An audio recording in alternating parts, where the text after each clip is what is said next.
We got our homemade garden rower on here. We figured this would be a good task for the 7020 to play with.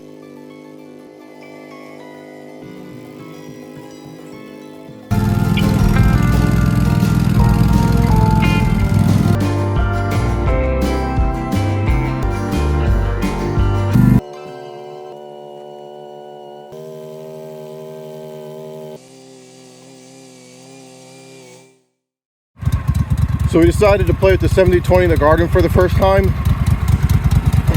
So this is an Ingersoll 7020 4-wheel drive, 20 horsepower, quick attach system.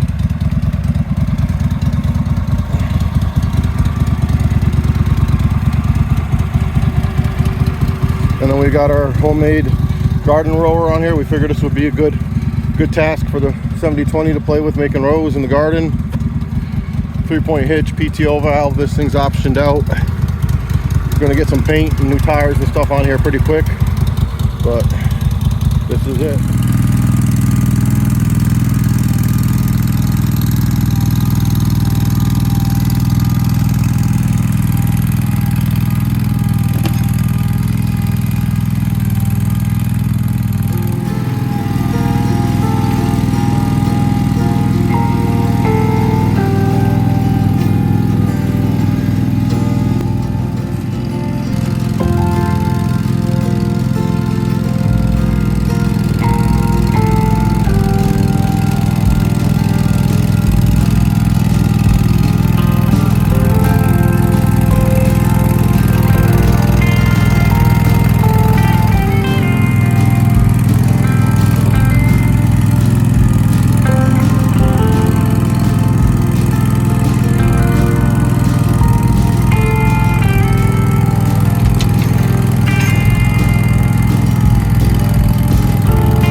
So some people ask about why the rows. There's multiple reasons. one, find the plants grow way better. It forces the roots down instead of out, and they go looking for moisture on dry years and whatnot with the deeper roots. They seem to plant themselves a little bit better too, and the nutrients, obviously, when you're fertilizing stuff, tend to go down instead of out. So that's one reason. Another main reason, because we're on the hill, and this controls the erosion and from the plants and the roots getting washed out on heavy rains.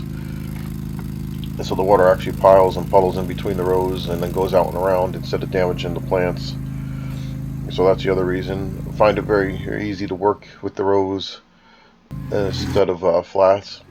Easier on the weeding and that kind of stuff. It seems to control the weeds a little bit better. And I like the way it looks as well. So those are the main reasons.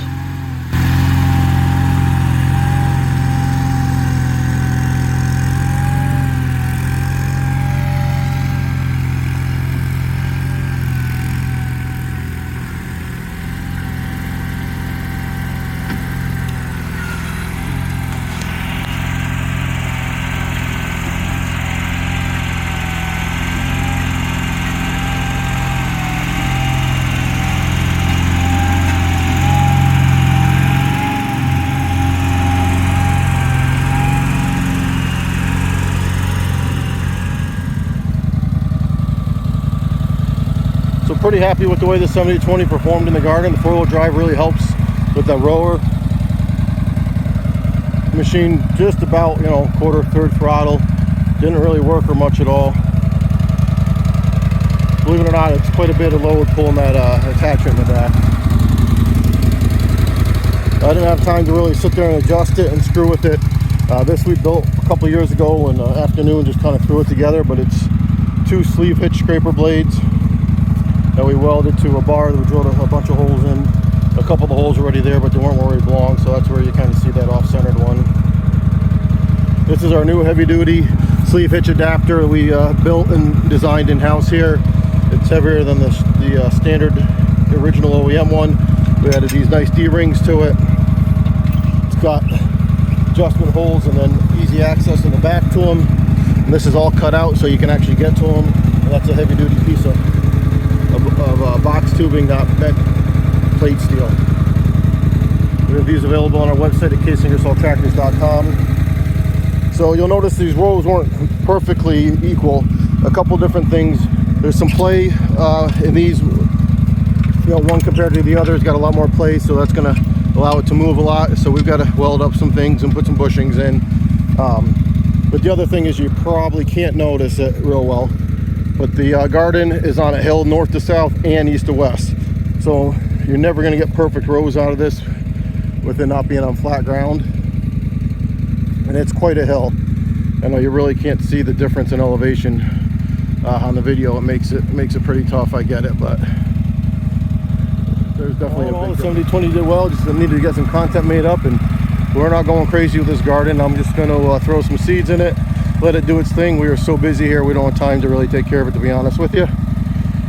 But it's going to produce something, and it will be what it'll be. Be sure to subscribe. Thanks for watching, and always remember, for all your Case Ingersoll needs, as well as Briggs & Stratton, Kohler and Onan, CaseIngersollTractors.com.